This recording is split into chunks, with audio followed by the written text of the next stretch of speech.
Nous sommes à quelques jours après le commencement de la période qu'on appelle la période des 3 semaines. On va voir aujourd'hui, je pense, un cours passionnant, un cours très riche, basé bien sûr sur les enseignements du Rabbi, qui va nous donner une perspective, comment la chassidoute et comment on doit regarder cette période qui est considérée la période appelée Ben HaMetzarim. La période qui est entre les deux, entre les barrières, si on traduit ça littéralement. C'est plutôt bien sûr la période qui est connue entre les deux jeûnes, qui est le jeûne d'un côté du 17 Tammuz, de l'autre côté nous avons le jeûne qui est le jeûne du 9 Av, on prie tous les jours qu'il soit transformé en jour de joie et en jour d'allégresse. Et donc, comme je dis, si on peut muer les personnes présentes, et c'est vrai que c'est une période qu'en général, quand on apprend la halakha, et on a le devoir de respecter la halakha à la lettre, on voit que c'est une période dans laquelle il y a différentes coutumes, différences entre Ashkenaz, Séfarad, par rapport par exemple à faire des mariages, couper les cheveux, quand est-ce qu'on peut, quand est-ce qu'on n'a plus le droit. On peut même aller jusqu'à ce qu'on appelle la Shavua Shechalbo, la semaine dans laquelle tombe Tisha B'Av. Est-ce qu'il y a certaines interdictions à ce moment-là? Dans la semaine dans laquelle tombe Tisha B'Av, pour certaines communautés, encore Séfarad et Ashkenaz, pour tout ça, on ne va pas faire un cours d'Halakha ce soir, puisqu'on peut revoir tous ces détails sur les précédents cours sur l'application eTorah, E-T-O-R-A-H sur Google et Apple. Vous pouvez télécharger l'application gratuitement. Ce qu'on va voir ce soir, c'est l'approche chassidique de Rabbeim de Chabad depuis le début des temps. On va voir ça jusqu'à nos jours, essayer d'avoir cette vision générale des choses, qui est une vision de comment on attend de nous de regarder sur cette période. Pourquoi je dis une vision générale des choses? Parce que c'est vrai qu'à travers les générations, plus on a avancé, surtout qu'on a eu la chance avec le Rabbi dans notre génération, plus on a avancé, plus on a eu cette vision qui est que ce n'est pas seulement une période de destruction, mais une période de construction. Qu'est-ce que ça veut dire une période de construction? La même période qui est considérée une période dans laquelle on doit bien sûr être en deuil sur la destruction du temple, mais on doit d'abord se rappeler que qu'est-ce que Dieu attend de nous? C'est pas juste de s'asseoir, pleurer, à rien faire. C'est surtout en apprenant les lois du temple, comme on va voir plus tard, en faisant ce qu'on a l'habitude de faire des siyumim, terminer des traités d'études. Grâce à ça, se focaliser sur ce qui nous attend. La destruction, c'est une destruction qui s'est passée malheureusement il y a 1950 ans plus. Mais aujourd'hui, on prie tous les jours, chez Ibaneh Bet Hamikdash, Bimera B'Yameinu. On prie tous les jours comme quoi on veut que le temple sera reconstruit. Et puisqu'on veut que le temple soit reconstruit, donc on a le devoir aujourd'hui d'agir et de faire en sorte de faire ce qui dépend de nous pour que le temple soit reconstruit. C'est ce qu'on va voir à travers toute cette vision des choses, à travers les derniers 100 ans, 200 ans, comment ça s'est développé au fur et à mesure jusqu'à dans notre génération, ces changements de vision sur comment vivre et comment prendre en compte ces différents aspects de la période de Ben HaMetzarim pendant cette période qui est une période qui devrait être une période triste, une période de deuil, mais avec l'aspect chassidique. Et bien sûr, comme j'ai dit tout à l'heure, basé sur les enseignements du Rabbi. D'abord, la règle. Tout le monde sait que dans les communautés juives, on a l'habitude, dans la période des 3 semaines, voire ce qu'on appelle les 21 jours, de mettre en application quelques différentes coutumes basées avec des coutumes de deuil. Et en plus, à partir du moment où on rentre dans la période du Rosh Chodesh Av, qui est le premier Av, qui sera la semaine prochaine, mercredi prochain, à ce moment-là, on intensifie un peu plus dans les coutumes de deuil par la destruction du temple, tout court. Et donc, c'est tout à fait normal que l'aspect naturel des choses, c'est un aspect qui est tout à fait basé sur les pleurs, basé sur le deuil, basé sur la destruction du temple, avec une prière profonde envers Dieu, que Dieu ait pitié sur le peuple juif et qu'il reconstruise le 3e temple. Comme j'ai dit tout à l'heure, chez les chassidim, qu'on sait qu'en règle générale, toute l'année, pas seulement pendant cette période, Mais toute l'année, on a le devoir de servir Dieu avec simcha, avec joie. C'est une base fondamentale de la chassidoute, et particulièrement une base fondamentale de la chassidoute, du chassidisme Chabad. Il y avait toujours des grands chassidim qui intensifiaient l'importance pendant ces jours, le fait de rajouter dans la joie. Vous dites comment est-ce possible? Une telle période rajoutée dans la joie. Même le 9 Av, qui dans plusieurs communautés ça symbolise la plus grande période de deuil et de destruction, ils ont essayé de faire certaines choses pour essayer de faire sourire les gens. Alors vous allez me dire quoi? C'est un jeu? Pas prendre des choses à la légère? Non, c'est pas du tout ce qu'on parle. On va tout de suite voir les détails. Commençons d'abord avec la première histoire. Une histoire de Reb Shmuel Munkes, qui était connu comme être un des grands chassidim, un des grands disciples du Admour HaZaken. Une fois, il y avait le tzaddik Reb Shlomo de Karlin, qui était connu sous le nom Reb Shlomo Karliner. Il était chez l'Admour HaZaken, le premier rabbi de Chabad, le 9 Av. Reb Shmuel Munkes avait l'habitude, le jour de Tisha B'Av, de jeter ce qu'on appelle des pics. C'était comme des petites fleurs, des petits bourgeons qui sont avec plusieurs pics autour. On appelle ça en yiddish des bubkes, berler, différents noms. Et que quand on jette ça sur un habit, ça colle. Et après, ça prend quelques secondes, voire pour certaines personnes, quelques minutes pour le décoller. Certains le lancent dans les barbes, ce qui fait que ça s'emmêle dans la barbe. Et ça fait en sorte qu'une personne peut parfois être embêtée. Parfois, une personne va être amenée à rigoler. Donc, c'était Tisha B'Av. Et il a pris une de ses épines et il a lancé. Et par erreur, ça a touché le Rabbi Shlomo de Karlin. Le Shlomo de Karlin, il a dit, à cause de personnes comme lui, le temple a été détruit.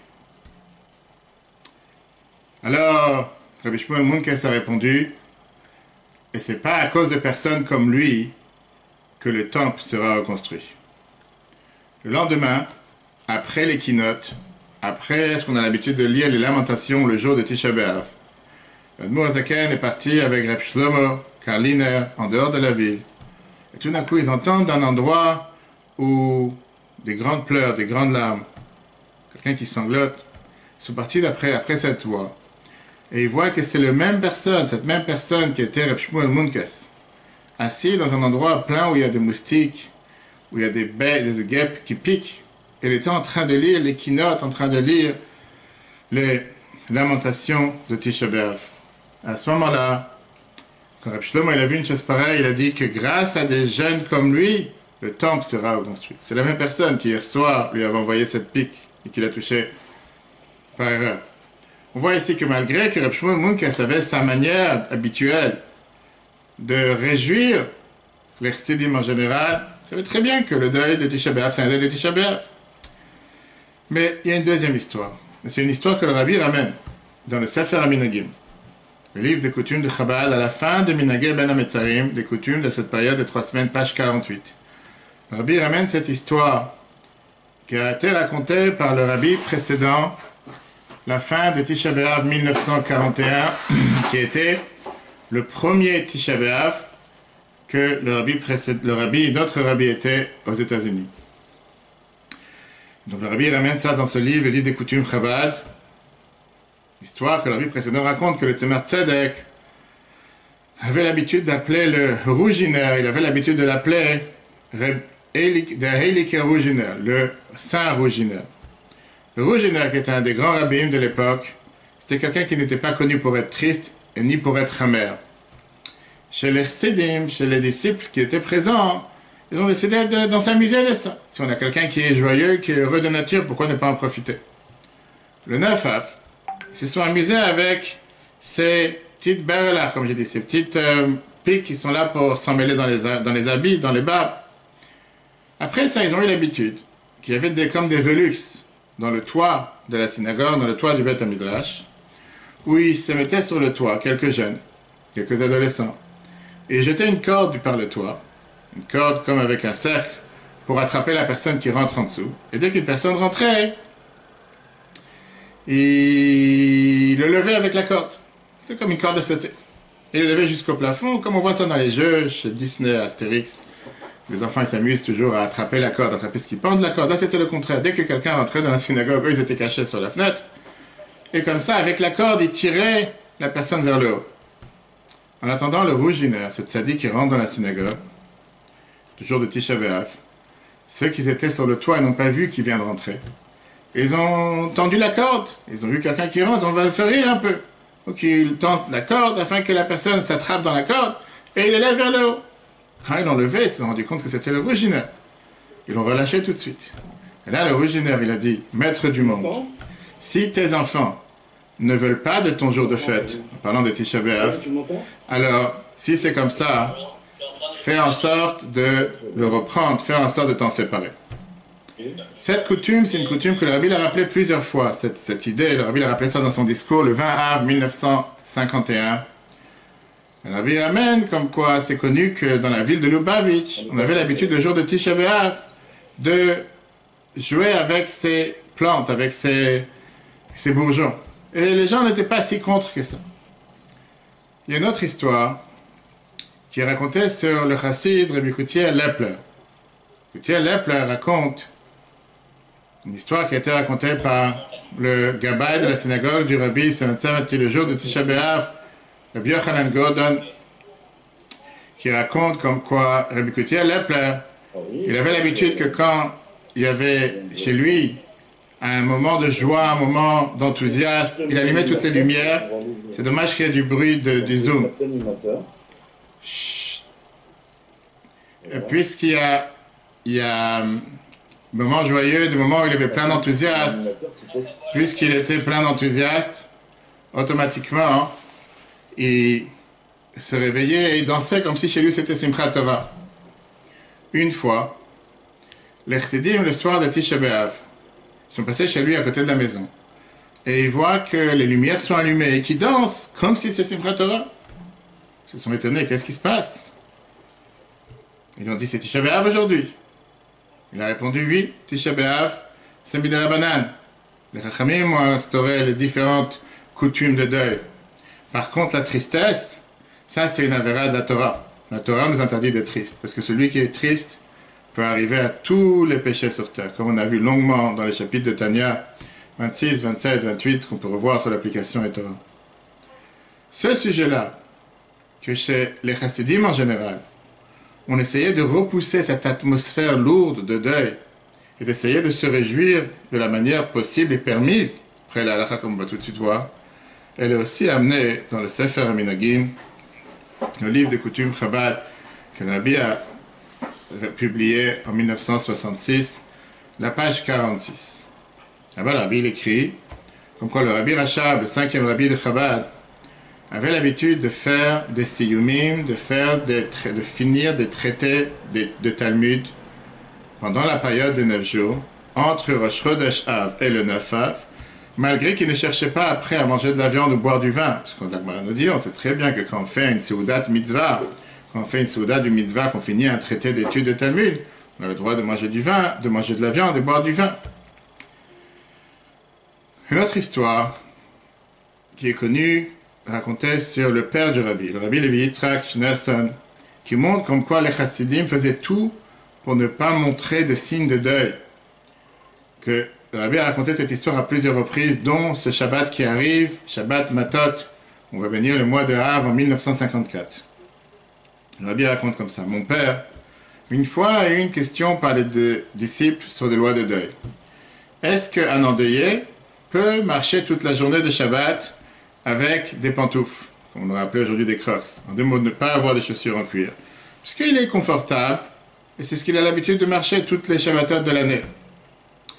Le Rabbi Levi Yitzhak lui a répondu que même si tous les Shabbatot de l'année, il n'y a aucun problème de marcher avec des pantoufles tout le Shabbat, ce Shabbat-là qui est pendant la période des 9 jours, des 3 semaines, si quelqu'un il va le faire, on va penser qu'il met des pantoufles parce qu'il veut se comporter avec des lois de deuil.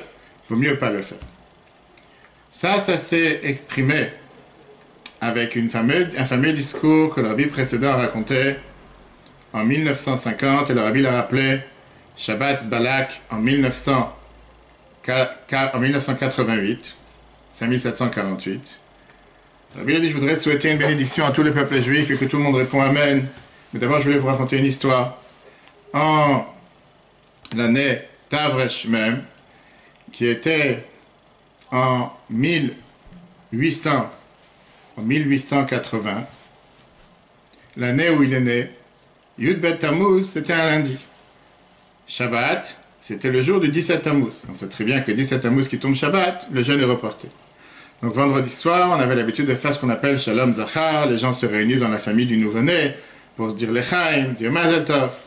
Et le grand-père, le Rabbi Maharash, le 4e Rabbi de Chabad, était très très très joyeux. Il a raconté beaucoup d'histoires que mon père, le Rabbi Rachab, a écrit en disant que ce Shabbat, c'est un Shabbat, on dit un Shabbat nitré. Un Shabbat dans lequel le jeûne est reporté. Puisque le jeûne du 17 Tammuz, il est reporté dû au Shabbat. Et il a terminé que Dieu fasse que le jeûne soit totalement reporté. Et on a bien terminé. La bracha d'un tzaddik, c'est sûr qu'elle se maintient. Que Dieu fasse que ça soit comme ça. Et que ce deuil soit reporté éternellement pour les joies et pour le bonheur. Et tout le monde a répondu avec une grande joie. Amen, ve amen. Dans notre génération, jusqu'à maintenant, on a vu des histoires des rabbins avant le rabbi. Dans notre génération, le rabbi n'a pas arrêté de parler sur le fait qu'on doit tout faire pour diminuer la tristesse pendant la période des 3 semaines, pardon, et particulièrement pendant les Shabbatot, les jours de Shabbat. Si dans la génération précédente, c'était mentionné ici ou là, on va voir comment le rabbi a cherché à faire en sorte qu'on rajoute dans la joie pendant cette période, et surtout pendant les Shabbats de Ben HaMetzarim, encore plus que les Shabbats de toute l'année. Voilà ce que le rabbi prononce dans un discours merveilleux qui est imprimé dans le Likutei Sichot, volume 2, page 358. Pendant cette période de Ben HaMetzarim, on a l'habitude de se comporter avec des lois de deuil pour se rappeler la destruction du temple, pour réparer nos chemins, pour amener la Géoula, amener la délivrance. Les Shabbat, on n'a pas le droit d'être en deuil. Shabbat, on doit se comporter avec joie. Plus que ça, Shabbat, on doit être encore plus joyeux que les autres Shabbats pour qu'il n'y ait pas une crainte que puisque c'est la période de 3 semaines, on veut à minima se comporter avec quelque chose de deuil. Et donc, a priori, ok, je peux comprendre pourquoi tu ne vas pas être en deuil, mais pourquoi tu dois être joyeux, qui t'a demandé de te réjouir. La Chassidoute vient nous expliquer, le rabbi continue, que les sens de ces Shabbats montrent comme quoi, pas seulement on ne peut pas être en deuil, pas seulement on n'a pas le droit d'être triste, mais comment on doit être encore doublement joyeux. Parce que c'est attaché avec toute l'idée de la galoute, tout ce que vient refléter justement l'exil dans lequel nous sommes. Quand on est en exil et on attend la Géoula, on attend la délivrance qui se passe, qui arrive, ça ne veut pas dire qu'une fois que Mashiach va venir, on va retourner à l'état précédent qu'on était avant que l'exil se passe. Mais la délivrance sera une délivrance d'un exil à un niveau sans précédent de bonheur, de joie, prospérité, de lumière divine. Comme c'est connu la règle halachique qui dit que tu as le droit de détruire pour reconstruire. Quand quelqu'un détruit une maison pour construire une autre maison à la place, c'est sûr qu'il ne va pas reconstruire seulement la même maison identique. Il va reconstruire une maison qui est beaucoup plus belle. Parce que si c'est pour refaire la même chose, quel était le but d'avoir détruit la vieille maison? Et donc le but pourquoi Dieu a détruit le temple, c'est pour construire une Géoula, une délivrance qui est beaucoup plus importante que qu'est-ce que c'était précédemment. Et donc, le Shabbat de Ben HaMetzarim, le Shabbat de cette période-là, qui est à minima ce qui va se passer quand Mashiach va venir. On dit que chaque Shabbat, c'est un Yom, on dit chez Kulo Shabbat, un jour où on va pouvoir voir ce repos éternel quand Mashiach sera là. Vient symboliser la Géoula, la délivrance, et la construction qui va en découler à travers l'exil. Et donc c'est pour ça qu'on doit être doublement joyeux, à tel point que la halakha te dit qu'on peut faire des repas comme au moment du roi Salomon, des repas de fête, des repas grandioses. Parce que ces Shabbats nous donnent la force de transformer ces moments de deuil en moments de joie.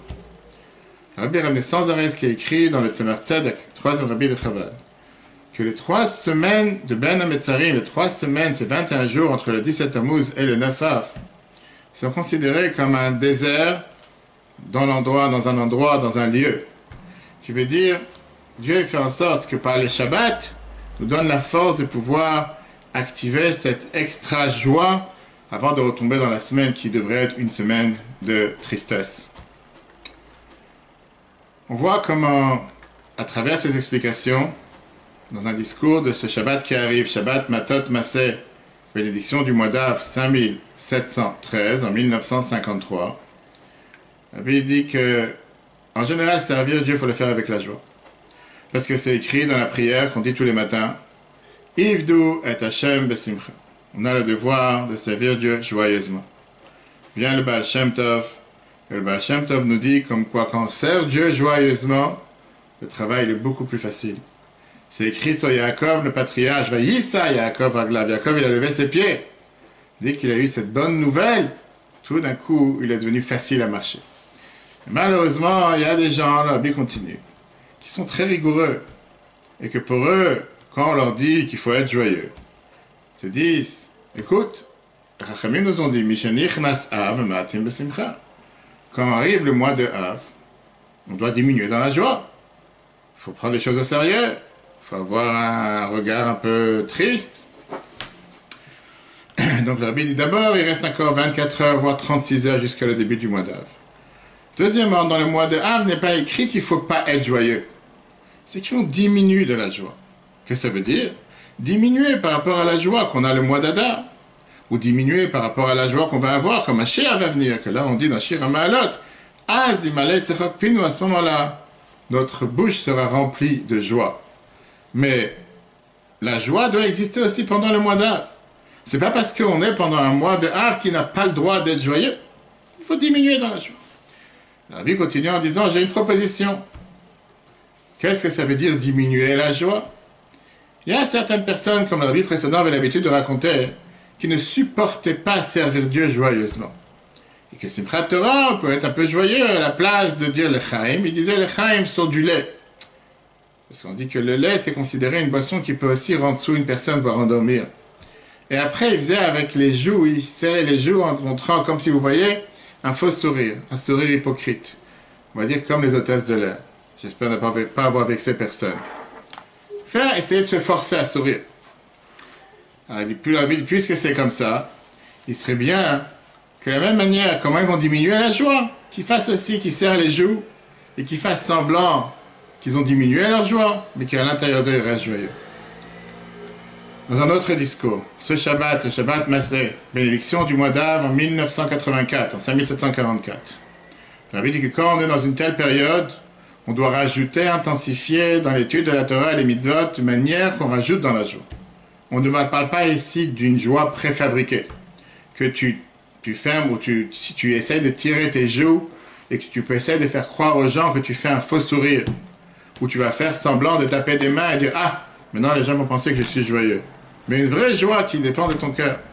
Et c'est pour ça qu'on essaie de tout faire pour réunir le peuple juif pendant ces 3 semaines, en apprenant des paroles de Torah, parce que la Torah amène forcément la joie. Et comme ça, on peut diminuer tout ce qui sont les choses qui sont pas bonnes, qui sont mauvaises, pendant cette période de 3 semaines et amener la double consolation. Dans un autre discours, ce Shabbat Matot en 1954. Le Rabbi ramène encore une fois l'importance de joyeux. Il rappelle encore une fois l'histoire qu'on a mentionnée tout à l'heure de son père, avec le fait qu'il a dit à quelqu'un qu'il valait mieux éviter de ne pas mettre les pantoufles le jour de Shabbat, qu'il a l'habitude de les mettre toute l'année, pour que les gens ne pensent pas qu'ils les mettent parce qu'ils sont en train d'avoir un certain coutume de deuil.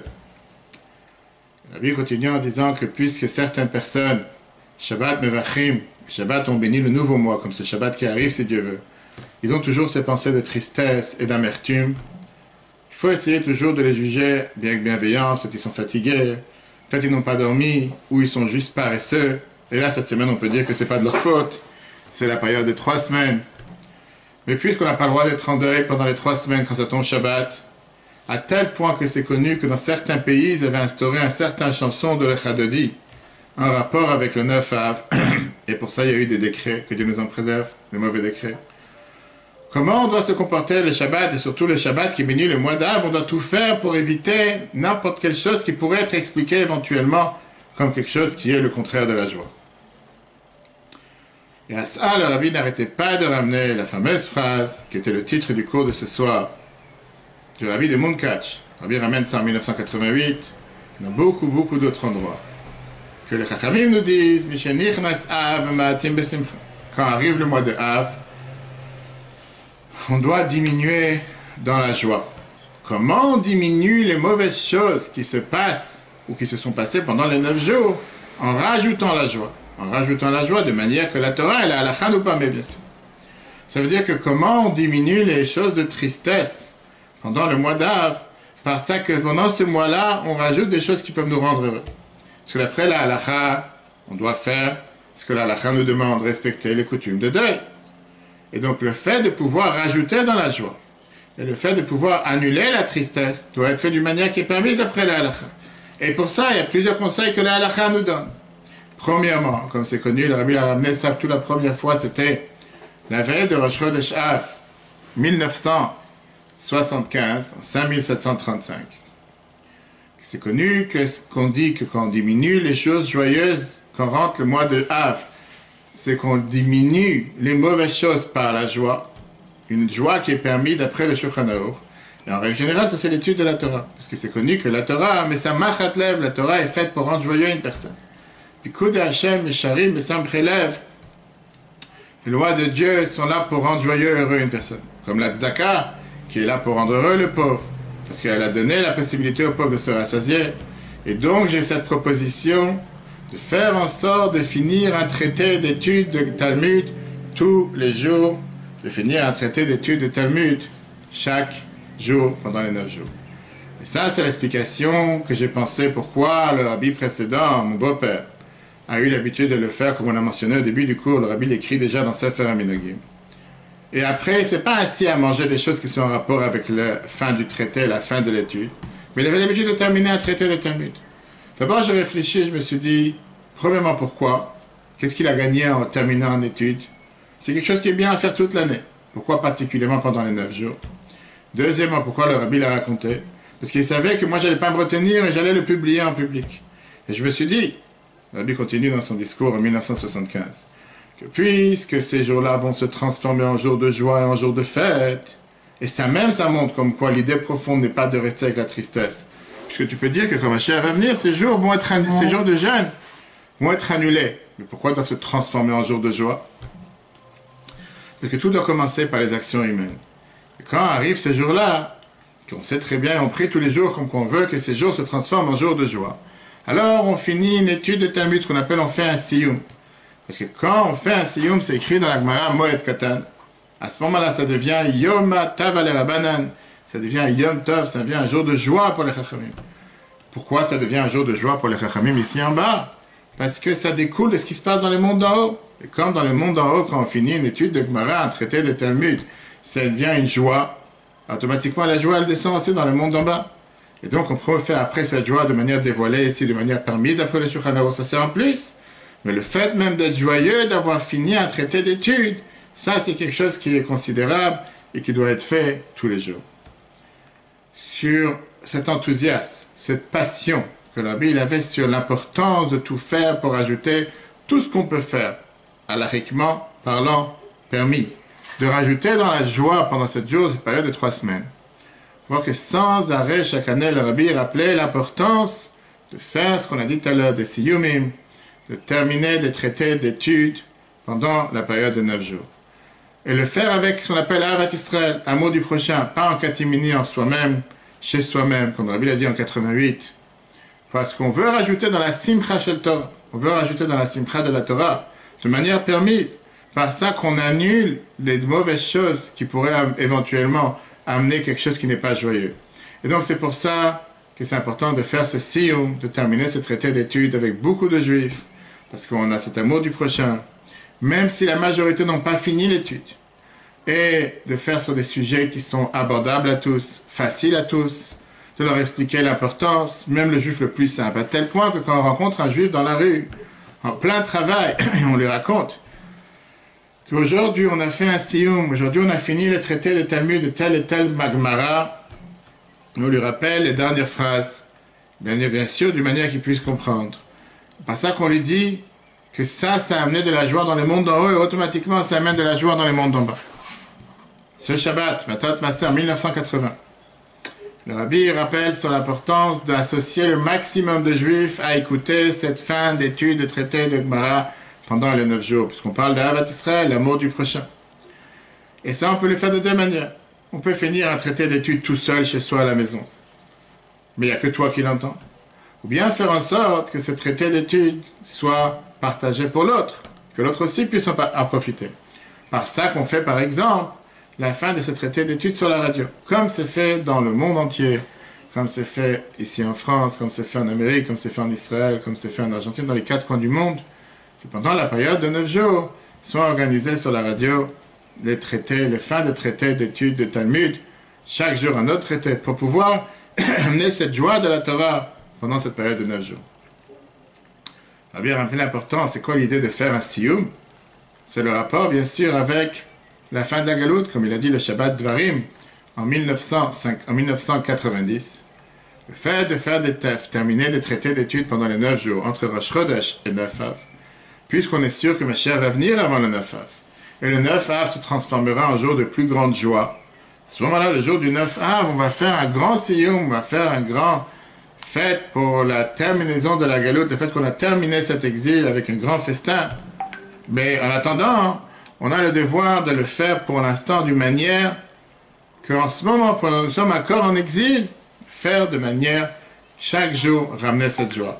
Et que Dieu fasse, Rabbi termine, que par ça on va arriver, que par ça qu'on fait un siyum, on va pouvoir continuer à mériter à ce que les prochains siyumim, les prochains fins d'été de Talmud, traités de Talmud, vont faire ceux qui sont dans la Gemara eux-mêmes, les Tanaïm, les Amoraïm. Rambam lui-même va venir et va faire un siyum sur son propre livre. On n'a pas besoin d'attendre pour ça l'année prochaine, comme Rabbi précédent avait l'habitude de dire. Chaque fois qu'on fait le Seder de Pesach, le Shana Ba'ab Yerushalayim, que l'année prochaine on sera à Jérusalem, que déjà cette année nous allons être à Jérusalem, et de manière telle que l'année prochaine on sera tous ensemble réunis avec Mashiach à notre tête. Ça c'était première partie. Donc Rabbi demande comme quoi pendant cette période de 3 semaines et de 9 jours, intensifier dans tout ce qu'on peut faire pour ajouter dans pas seulement les choses qui nous rendent joyeux, mais les choses qui nous rendent joyeux à travers la Torah. Le deuxième élément, c'est un élément énormément important d'intensifier l'étude des lois du Temple. Pourquoi? D'abord, c'est qu'aujourd'hui vous avez la chance d'avoir sur l'application Torah plus de 40 cours sur les lois du Temple. Vous avez le playlist, la rubrique, le Temple, avec une quarantaine de cours. Ça vaut la peine pour chacun de pouvoir essayer de regarder là-bas les différents cours sur tous les sujets sur le Temple, les habits du Kohen, le service dans les temples, la période des 3 semaines. On va voir c'est quoi l'importance, qu'est-ce qu'on cherche, pourquoi on a l'habitude d'intensifier l'étude des lois de Temple pendant les 3 semaines. D'abord en 1976, c'était la même période que cette année, c'était la même configuration. Rabbi a lancé cette nouvelle campagne, une campagne d'étudier les lois du Temple de Maïmonide pendant la période de 3 semaines. Rabbi dit qu'il y a des gens qui aiment toujours quand on leur dit des choses nouvelles, donc c'est pour ça que je suis sûr qu'ils seront contents quand ils vont entendre cette nouvelle proposition. On doit apprendre plusieurs choses dans la Torah. La plus forte raison qu'on a le devoir d'apprendre les lois qui nous concernent, comment on doit agir matériellement, même par rapport à la veille de Tisha B'Av lui-même, le 9 Av. Même le jour du 9 Av, on a le droit d'apprendre et on doit apprendre des choses qui sont permises à ce moment-là. Mais il y a l'étude de la Torah qu'on peut attacher avec le fait qu'on transforme ces jours en jours de joie. Et ça, c'est l'étude qui est l'étude attachée avec la construction du temple. Comme le Rabbi prononce dans son discours le 24 Tammuz, demain soir, en 1976, le fait que dans la période qui est juste avant la venue de Mashiach, la Gemara nous dit, la Gemara Sanhedrin, page 97b, Kalou kol hakitzin, tous les limites ont déjà été dépassées. Ve'en hadavar talui elav b'tshuva. La seule chose de quoi ça dépend aujourd'hui, c'est de faire tshuva. Quand on apprend la Torah, et on apprend Torah Tabayit, on apprend la manière comment construire le temple. Tzurat Tabayit, la forme du temple. Motzaav, Mavoav, ses couloirs, ses différentes pièces. Ma'ale ani alehem keilu bo asukim bebinyan. La Torah te dit qu'à ce moment-là, Dieu considère que pendant qu'on apprend les lois du temple, on est en train de reconstruire le temple. Comme le verset nous dit, Ve'asu au temple. Vous allez construire le temple. Ça veut dire que le fait d'apprendre les lois du temple, c'est considéré comme si on est en train de le construire pendant la période de 3 semaines. Et grâce à ça, on mérite de pouvoir faire tchouva et être libéré, comme Rambam nous dit dans l'Ilchot Tchouva, chapitre 7, halakha 5. Ça, c'est la meilleure préparation pour reconstruire le 3e temple. Le Rabbi l'intensifie en disant que c'est quelque chose qui ne doit pas être fait seulement avec les adultes, doit être fait aussi avec les enfants, puisque les enfants par nature, ils aiment être curieux. Quand on apprend la Torah et on rajoute des nouveaux sujets de temps en temps, surtout quand on apprend la Torah, les lois du temple, ça réveille un réveil particulier chez les enfants qu'on leur montre. On peut leur montrer aujourd'hui, il y a des merveilleuses vidéos, plans 3D, photos, peintures du deuxième temple, avec le plan comment a été construit le temple. Ça même, ça réveille chez les enfants cette passion et cette soif que quand ils prient tous les jours, 18 fois par jour, 3 fois 6 chaque Amida, chaque prière, on demande à Dieu qu'on puisse revoir Dieu, qu'on puisse revoir la divinité, revenir à Tzion avec miséricorde. Qu'on prie tous les jours que Mashiach nous libère et que Dieu construise le troisième Beth Amikdash, le troisième temple. Comme c'est écrit dans la prophétie d'Ézéchiel et comme c'est écrit dans les différents Midrashei Chazal. Bien sûr, c'était un discours qui était basé sur le Midrash Tanchuma, la page Parashat Tzav, chapitre 14. Rabbi a répété ce Midrash des centaines de fois. Des centaines de fois dans laquelle la Haftara de Yecheskel. Dieu montre à Yecheskel et Tzurat Habayit. Dieu il est venu montrer à Ézéchiel, comme ça nous raconte le Midrash, il est venu montrer au prophète Ézéchiel la forme, comment construire le projet du troisième temple. Ma'u Omer, qu'est-ce que Yecheskel leur a dit, a été répondu à Dieu. Pardon, qu'est-ce que Dieu il a dit à Yecheskel? Aged et Bet Israël et Habayit. Veikalmu ma'avonotem umanedu et tochnit. Va raconter au peuple juif comment construire le temple. Automatiquement, ils vont arrêter de faire leurs erreurs et vont pouvoir construire le plan du temple. Amar Yecheskel ifnei Kadosh Baruch Hu. Yecheskel a dit à Dieu, Ribono shel olam, maître du monde. Ad arshav anu netunim bagola be'eretz oneinu. Jusqu'à maintenant, nous sommes tous en exil dans la terre de nos ennemis. Vata omer li lelech ulodia leIsraël tzurat habayit. Le prophète Ézéchiel il dit à Dieu, on est en exil. On n'est pas chez nous. On n'a pas la possibilité de construire le temple même si on veut. Et tu me demandes de partir et de faire savoir au peuple juif la forme de construire le temple. Est-ce que s'ils veulent vraiment aujourd'hui construire le temple, ils peuvent pas construire le temple. Quoi ça sert d'aller leur raconter comment va être le temple? Laisse-les d'abord sortir de l'exil. Après ça, moi je vais aller et je vais leur dire comment construire le temple. Puis le Midrash Tanchuma nous termine. Amar le Kadosh Baruch Hu le Yecheskel, Dieu il a dit à Yecheskel, Ubishvil shebanai netunim bagola, yeh binyan beiti batel. Est-ce que parce que mes enfants sont en exil, la construction de mon temple doit être annulée? Quel rapport? Et là, Dieu a dit la fameuse phrase, Gadol kiryata batorah kebinyana. Le fait, l'importance d'étudier dans la Torah les lois du temple, ça sera considéré comme s'ils sont en train de le construire. Lachem orlahem, Dieu a dit à Yecheskel, va leur dire, Veit asku likrot tzurat habayit batorah, qui s'occupe à lire la manière comment construire le temple dans la Torah. Bisra bikiryata, et pas le fait qu'ils vont lire et apprendre, Veit asku likrot ba, c'est ça qu'ils vont lire et apprendre la manière comment il faut construire le temple. Ani maleh alehem, keilu em askim bebinyan habayit. Je vais considérer qu'ils sont en train de construire le temple. Par ça qu'ils apprennent les lois du temple, je vais considérer qu'ils sont en train de construire. Ça veut dire que le Rabbi rappelle ce midrash des centaines de fois pendant cette période de 3 semaines. Que par ça qu'on apprend les lois du temple pendant les 3 semaines, chaque jour qu'on est en train de les apprendre, comme le cours de ce soir, on est en train de construire le temple. Et c'est pour ça que le Rabbi a demandé de propager au maximum de nos frères et sœurs d'apprendre les lois de la construction du temple pendant cette période de 3 semaines. Comme dans le Shabbat Matot, la bénédiction du mois de Av en 1981. Il dit qu'il faut intensifier la partie d'étude de la Torah pendant cette période, ce qui a un rapport avec le temple. Agir sur tous les autres juifs qui aussi vont apprendre les lois du temple. Parce que par ça, chaque juif reconstruit le temple. Ce que Dieu l'a dit à Yecheskel, qui est la base du monde entier.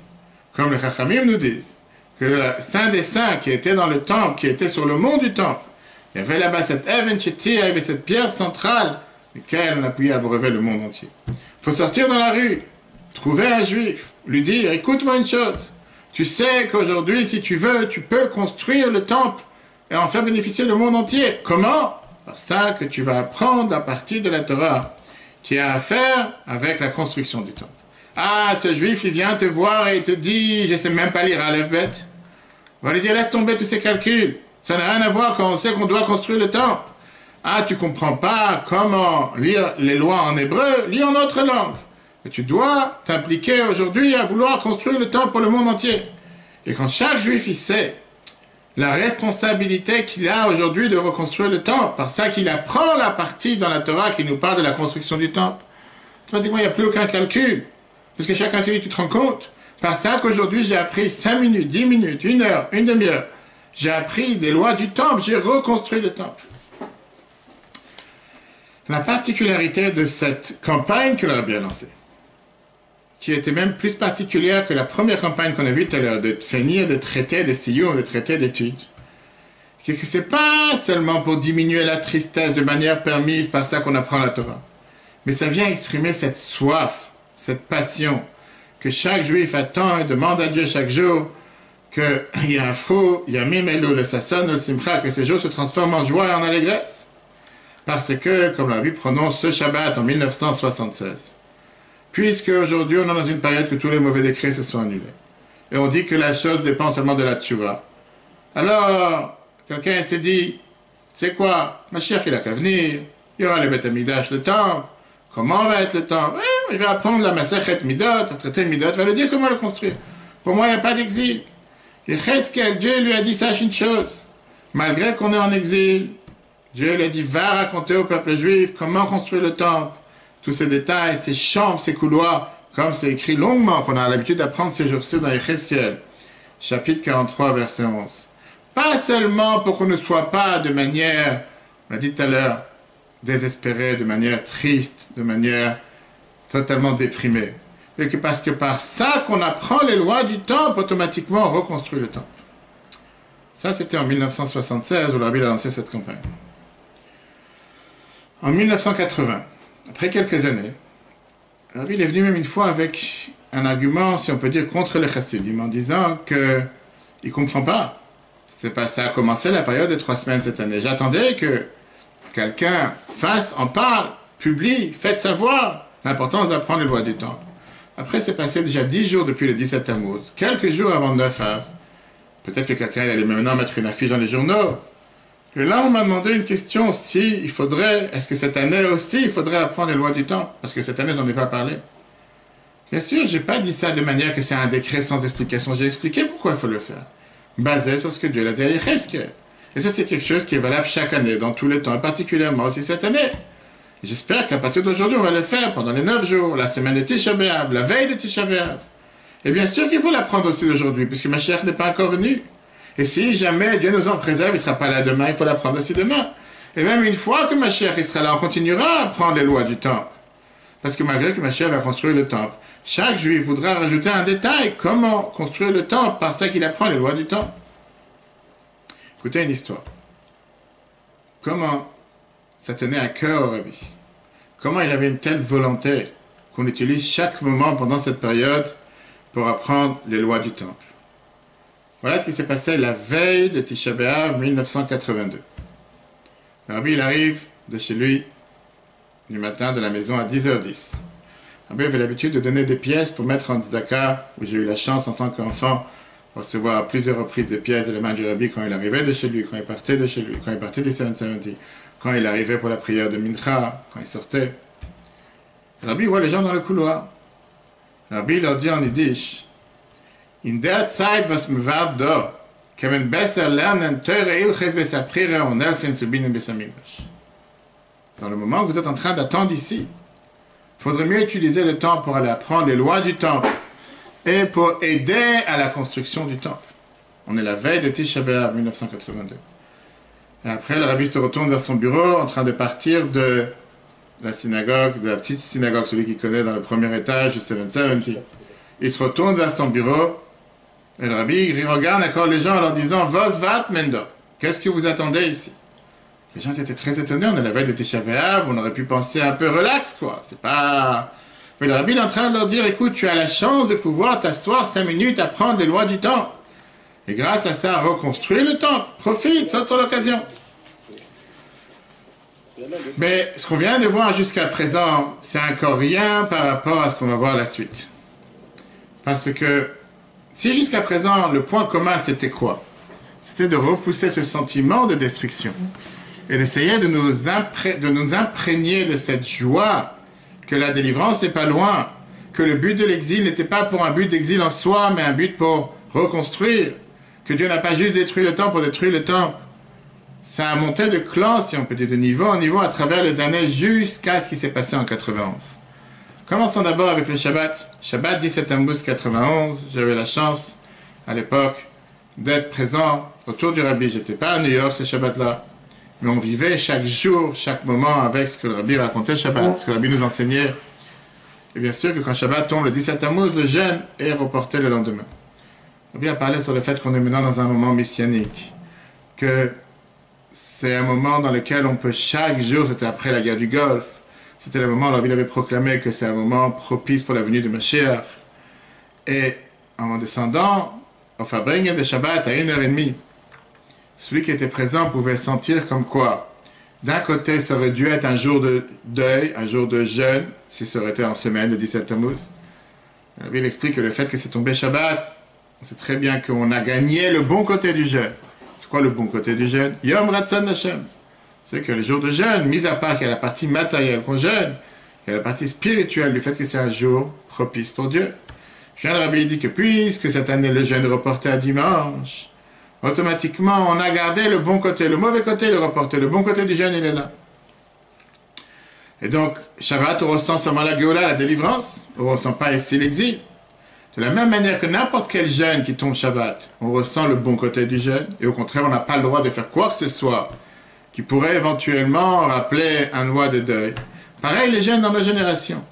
Plus on se rapproche de la délivrance, plus c'est pour moins ressentir le côté deuil, le côté destruction. Dans un autre discours, dans l'écoute Sichot, volume 10, page 316, la Bible dit que ça nous donne cette passion, cet enthousiasme, cette force de vivre pendant cette période. De ne pas être impressionné avec l'amertume de la période de l'exil. Bien sûr, il faut faire toutes les lois de deuil, toutes ces lois qui sont mentionnées dans la période des 3 semaines, comme le Shulchan Aruch nous demande. Mais on va chercher tous les moyens possibles et imaginables pour se réjouir pendant cette période. Comme on l'a dit tout à l'heure en faisant un siyum, terminer des traités d'études, qui sont un yom tov pour les chachamim, ou bien apprendre encore plus les lois du temple. Parce que par ça qu'on apprend les lois du temple, anim, ale, aleem, keil ou em, oskim, bebinyan abayt, comme on l'a vu tout à l'heure, quand on apprend les lois du temple, à ce moment-là, Dieu considère comme si on est en train de construire le temple. Et ça, c'est ce qui va faire que ces jours vont se transformer en jours de joie. Si jamais l'arbitre prend un exemple, imagine-toi que le 9 av le matin, on fait savoir à un juif que Dieu, que aujourd'hui, cet après-midi, Mashiach, il arrive. Bien sûr que tu vas jeûner, tu vas faire tous les halachot qu'il faut faire, mais ton sentiment va être tellement différent. Tu vas pas être en train de jeûner parce que tu es en deuil, tu es déprimé, tu es déchiré, mais tu vas être en train de jeûner parce que c'est ce que la halakha attend de toi. Mais tu sais que chaque instant, ce jeûne va éclater. Et ce jeûne va se transformer en jour de joie. Et donc, toute la journée du jeûne, tu ressens plutôt la qualité de ce jour et pas le deuil. Ça, c'est ce qu'on attend de nous aujourd'hui. La Bible termine que c'est pour ça qu'on attend aujourd'hui la même chose. Que puisqu'on se tient juste avant la Géoula, on doit apprendre les lois de construction du temple d'une manière totalement différente, comme on avait l'habitude de le faire avant. D'abord, l'étude doit être faite pas parce qu'on ressent ce moment de deuil, et parce qu'on veut réparer un manque que malheureusement on a perdu avec la destruction du temple. Mais même s'il n'y aurait pas eu la destruction, on a cette soif et cette passion d'arriver au 3e temple. Et on apprend les lois du temple avec cette garantie, cette certitude que c'est ce qui va nous concerner cette année. Parce que le temple va descendre près d'en haut. Il va se dévoiler en un instant.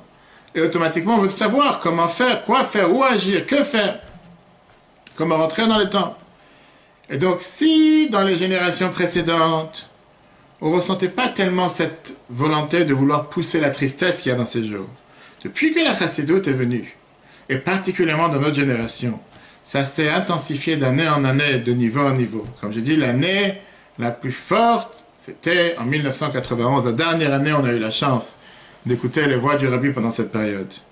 Là, depuis le début des 3 semaines, le fait que le premier jour, c'était un Shabbat, il a mis déjà ça sur un niveau comme quoi, depuis le départ, on regarde avec une vision pas galoutique, mais une vision qui est de délivrance, une vision de rédemption. Alors vous allez me dire, oui, c'est ce que le rabbi demandait aux gens, mais pas forcément que lui le faisait réellement. On va voir aujourd'hui comment le rabbi lui-même nous a montré dans sa propre conduite, à travers les années, l'évolution, que plus on se rapproche de la venue de Mashiach, plus on a vu un changement global dans son comportement pendant ces jours-ci. Regardez un exemple, ce qui s'est passé pendant les 9 jours, en 1981. En 1981, c'est 1741. Shabbat, c'était Rosh Chodesh. Après Ma'ariv, quand le rabbi est parti à la maison après la prière de Shabbat, le rabbi ne demandait pas aux chassidim de chanter. Ce qui était rare, c'était la seule période de l'année. Et là, Shabbat, Rosh Chodesh, 1981, quand le rabbi est parti à la maison après Ma'ariv, il y avait quelques bachurim dehors, ils ont commencé à chanter, mais le rabbi ne les a pas encouragés pour montrer que, pas forcément qu'il fallait chanter. On est le premier jour des 9 jours. Le lendemain, le rabbi a dit qu'ils n'auraient peut-être pas dû chanter et demander peut-être à un raf quoi faire pour le kinous, le rallye des enfants qui y aura, la réunion des enfants qui y aura lundi. Lundi, il y avait le kinous des enfants. Et donc, avant que le rabbi rentre dans la synagogue, on a fait savoir que le rav a dit qu'il ne vaudrait mieux pas chanter, même pas pendant la prière. On va peut-être dire les 12 psukim, mais sans chanter. Les 9 jours, en 1989, depuis le début des 9 jours, quand le rabbi descendait ou repartait de la prière, on ne chantait pas, ce qui était mélancolique, si on peut dire, parce que le rabbi, c'était toujours joyeux.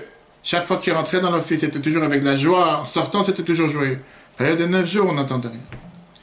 Pendant les 9 jours 1990, c'est juste après qu'il y a eu la tombée du mur, pleine période de guerre du Golfe, dimanche 29 Tammuz, la veille du 1er Av, Rabbi rentre dans la prière du soir, Mincham arrive à 11h moins quart.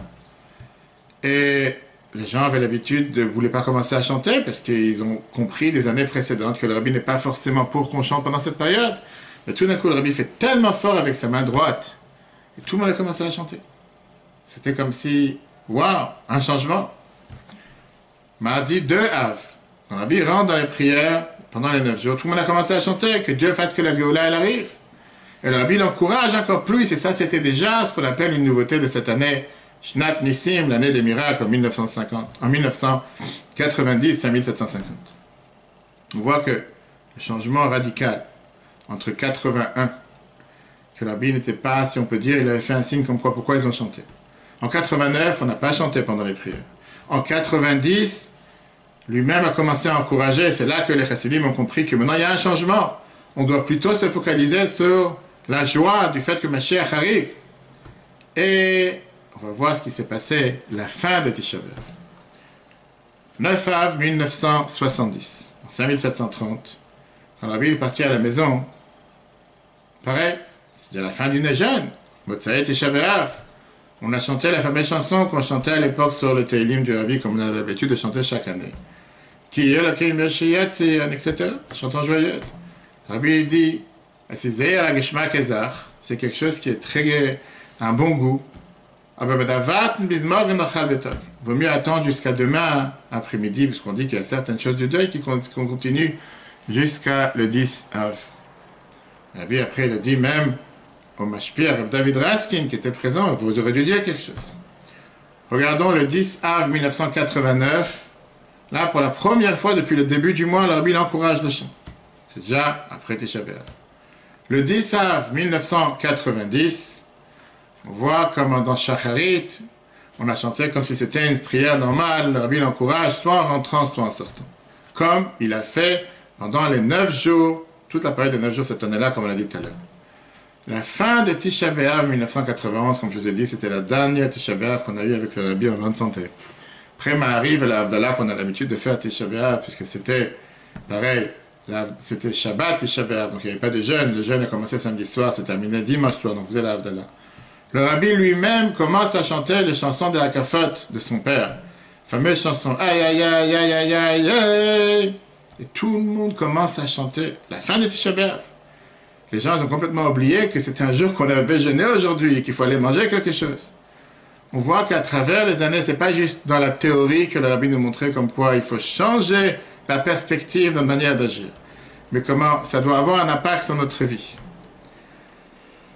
Et c'est vrai que quand on se demande aujourd'hui dans le monde, dans l'état du monde dans lequel le monde il est, avec le corona et avec les difficultés que les gens peuvent subir parfois, on voit, si on se rappelle, comment on a eu la chance de vivre avec le Rabbi en 91.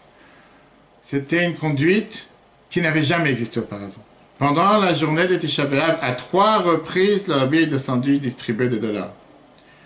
Le soir, juste après la lecture de Echa, la lecture de Lamentation qu'on a l'habitude de faire la veille de Tisha B'Av, le Rabbi a fait savoir qu'il veut distribuer des dollars pour mettre en tzedaka.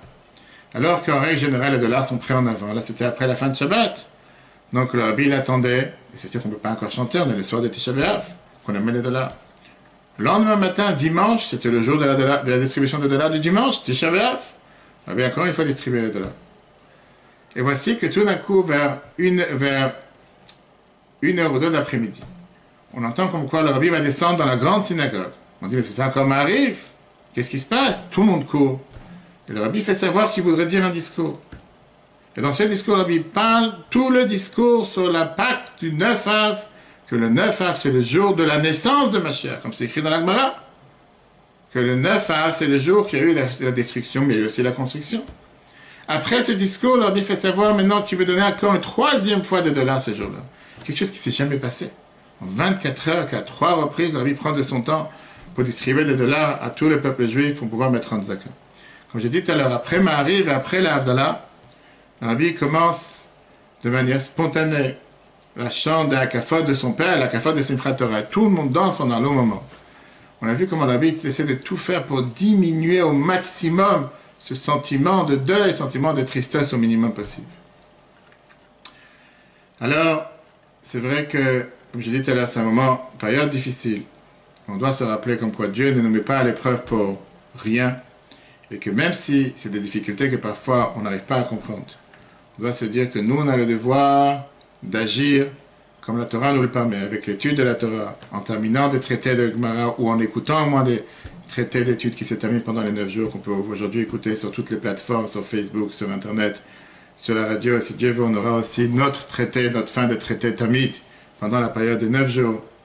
Apprendre à intensifier dans l'étude de loi du Temple, et que par ça on mérite comme quoi, grâce à ça, on aura la chance d'être considéré comme Dieu. Il a dit à Yecheskel qu'on est en train de construire le temple, et que Dieu fasse qu'encore aujourd'hui, avant le début de la période de 9 jours, alors qu'on vient de commencer cette période de 3 semaines, on puisse mériter, comme on promet à chaque fois qu'il y a Afrou, Yamim Elul, le Sassan, le Simcha, le Moadim Tovim, que ces jours soient des jours transformés en jours de joie et en jours d'allégresse, qu'on puisse se réunir avec Mashiach à Yerushalayim encore avant même ce Shabbat qui bénit le mois de Av. À ce moment-là, ça sera vraiment la plus grande joie, ce sera les jours les plus joyeux. Que Dieu fasse que ça se passe très prochainement. Le cours sera un replay sur l'application eTorah, eTorah sur Google et Apple. Très bonne soirée à tous. Et si Dieu veut, mercredi, on aura le cours de Tania habituel à 12h30 pour revoir aussi sur l'application eTorah. Très bonne soirée à tous et à la semaine prochaine.